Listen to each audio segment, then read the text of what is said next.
From the Northway Bank Online Newsroom, I'm Gare McKenzie. This local and regional news update is brought to you by Northway Bank. Get big savings close to home with Northway Bank's Community Sense digital coupon book, filled with valuable money-saving coupons from hundreds of Northway Bank business customers. Visit northwaybank.com for more info. Northway Bank, with 17 locations throughout New Hampshire. The people you know, the bank you trust. Member FDIC, equal housing lender. School and emergency officials say the quick response to a minor fire at Kennett Middle School Tuesday afternoon proved the value of planning and training for just such an emergency.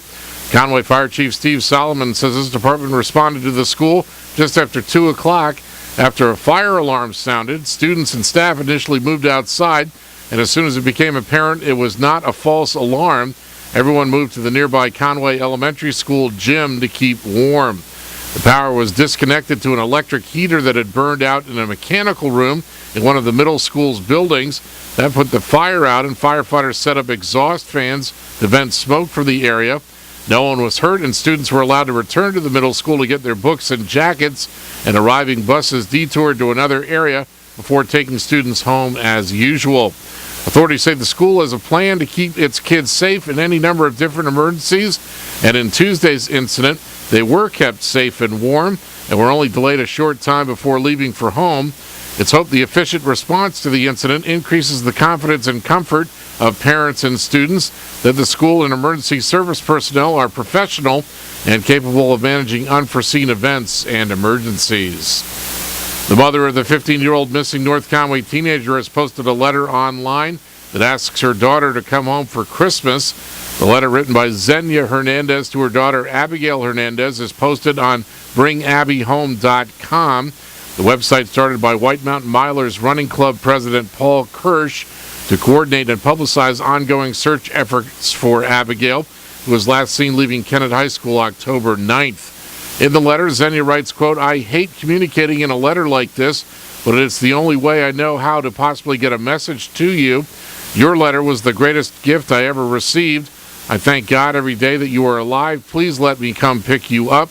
I just want to see you again." A few weeks ago, authorities disclosed Xenia had gotten a letter postmarked October 23rd and believed to be authentic from Abigail in early November. Details about the letter were not released. Authorities continue to call it a missing persons case, but the FBI says it believes Abigail is with someone and she may be in danger. BringAbbyHome.com has suggestions how friends and supporters can contribute to the search effort for Abigail. The FBI is offering a reward of up to $20,000 for information leading to her recovery. Anyone with information about Abigail is asked to call the FBI's toll-free tip line at 1-800-CALL-FBI or Conway Police at 603-356-5715. In Maine news, Governor Paul LePage is defending his administration's proposals aimed at reducing fraud and abuse in the state's welfare system. Proposals the governor will pursue next session, like banning the use of electronic benefit transfer cards for things like alcohol, have been criticized by Democrats who say the governor should focus on providing real solutions to help the poor.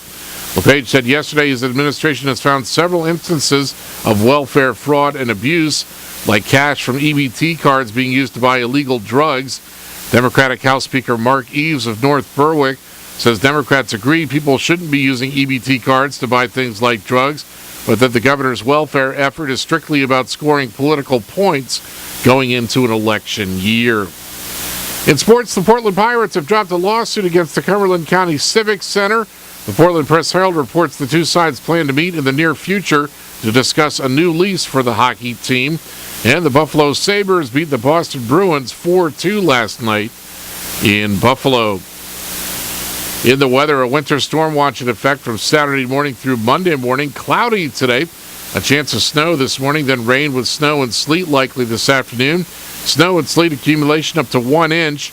Highs in the mid-30s to upper 30s. Light winds. Rain, sleet, and freezing rain likely in the evening tonight. Then rain and sleet likely with a chance of freezing rain after midnight. Sleet accumulation up to 1 inch. Ice accumulation around a trace. Lows in the upper 20s to lower 30s with light winds.